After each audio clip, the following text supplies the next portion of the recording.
그럼 뭐 결의하고 물어볼 거네. 자, 저도 인사하겠습니다.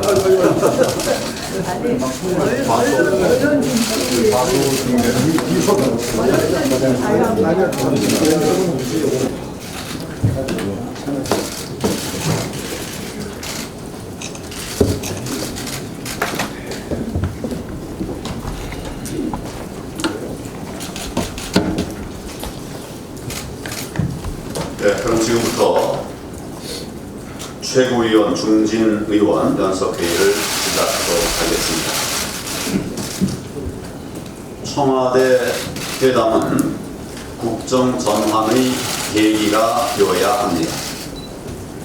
일본의 경제 보복 등 당면한 현안을 논의하기 위해서 내일 청와대에서 대통령과 회담을 갖게 됐습니다. 일본의 경제 보복으로 위기감이 높아지는 상황에서 정치 지도자들이 허심탄회하게 의견을 나누고 지혜를 모아서 실질적인 해법을 도출하는 자리가 되기를 바랍니다. 오늘 중진위원 여러분들께서도 현재의 심각한 상황을 극복할 수 있는 좋은 방안들을 많이 제시해 주시면 좋겠습니다. 외교로 풀어야 할 일을 무역 전쟁으로 몰고 가고 있는 일본 정부의 행태는 도저히 용납할 수 없습니다. 잘못된 일입니다. 사태가 장기화될 경우 우리나라도 피해를 보지만은 글로벌 경제는 물론 일본 경제에도 악영향을 미칠 것입니다. 한미일 공조가 흔들리면 동북아 정세도 불안해질 수밖에 없습니다. 일본 정부는 누구에게도 도움이 되지 않는 잘못된 경제 보복을 지금이라도 즉각 철회하는 것이 마땅합니다. 우리 정부에 대해서도 할 말이 많지만 우선은 일본의 부당한 요구에 당당하게 맞서되 기업과 국민들의 걱정과 불안을 해소할 수 있도록 조속히 외교적 해결에 힘을 쏟아야 할 것입니다. 우리 당은 대통령과 정부가 올바른 해법을 내놓는다면 초당적으로 협력하겠다는 뜻을 이미 밝힌 바가 있습니다. 이번에 제가 회담을 제의한 것도 오로지 국익만을 생각한 결정이었습니다. 대통령과 각 정당 대표들도 정파적 이해관계를 떠나서 나라와 국민만 생각하면서 회담에 임해 주셨으면 좋겠습니다.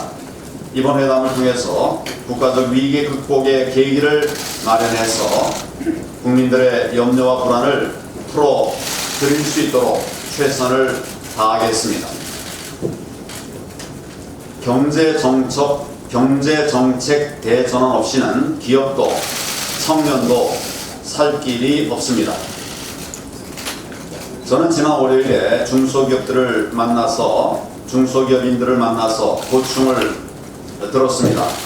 그리고 어제는 대구를 방문해서 경제인들과 경제 토론회를 가졌습니다.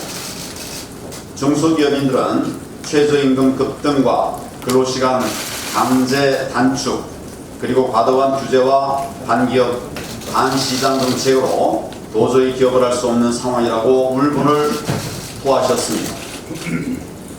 제가 어제 방문한 대구의 중소기업들은 중소기업은 주문이 끊겨서 공장을 돌리지도 못하고 있었습니다.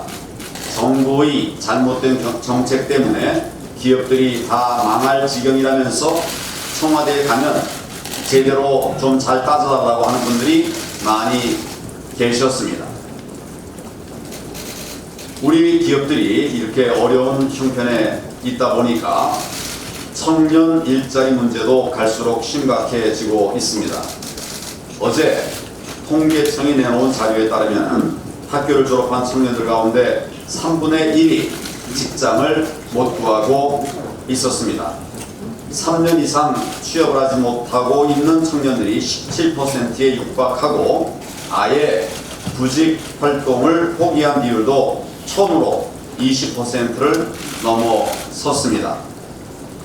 그나마 취업한 청년들도 10명 중 2명은 시간제 일자리고 또 1년 이하 계약직도 25%에 달하고 있습니다. 취업자의 40%는 최저임금도 안 되는 월급 150만 원 미만이고 한 달에 50만 원도 못 버는 청년이 전체의 5%를 넘고 있습니다. 한 조사에 따르면 최저임금을 감당하기 어려워서 신규 채용을 줄일 것이라고 하는 기업이 44.5%에 달하고 아예 채용을 취소하겠다는 기업도 41.3%나 된다고 합니다. 결국 청년들의 일자리가 그만큼 사라져가고 있는 것입니다. 소득주도 성장을 포기하고 정책을 대전환하지 않으면 청년들과 국민들의 고통도 더 커질 수밖에 없는 상황입니다. 대통령의 고집을 꺾는 것만이 경제 회생의 기임을 깨닫고 하루속히 경제 대전환에 나설 것을 강력하게 촉구합니다. 어제 문재인 대통령이 끝내 윤석열 검찰총장 임명을 강행했습니다. 인사청문회를 통과하지 못했는데도 임명을 강행한 장관급이 지금 임기 3년 차에 벌써 16명을 기록하고 있습니다.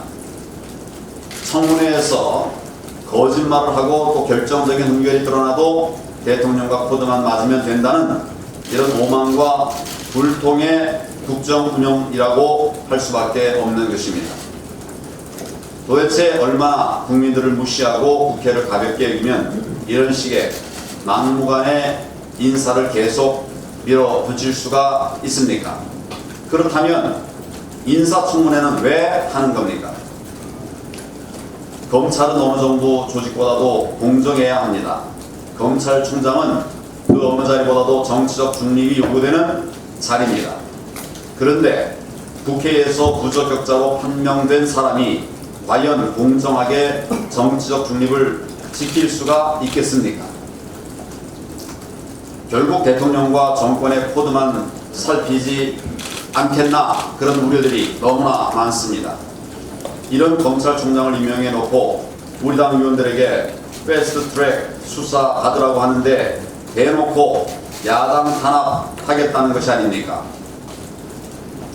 지금 문재인 정권은 입으로는 검찰 개혁을 외치면서 실제로는 검찰을 퇴행의 길로 몰아가고 있습니다. 총선에서 국민의 심판을 피하고 정권을 유지하기 위해서 검찰을 권력의 도구로 전락시키고 있습니다. 대통령이 검찰을 정권의 사유물로 여기고 정권의 정치적 목적에 이용하려고 한다면 국민들께서 이를 결코 용납하시지 않을 것입니다. 검찰이 국민의 신뢰를 받지 못하면 나라의 법치도 바로 설 수가 없다는 사실을 명심해야 합니다. 대통령은 즉각 윤석열 검찰총장 임명을 철회하기를 바랍니다.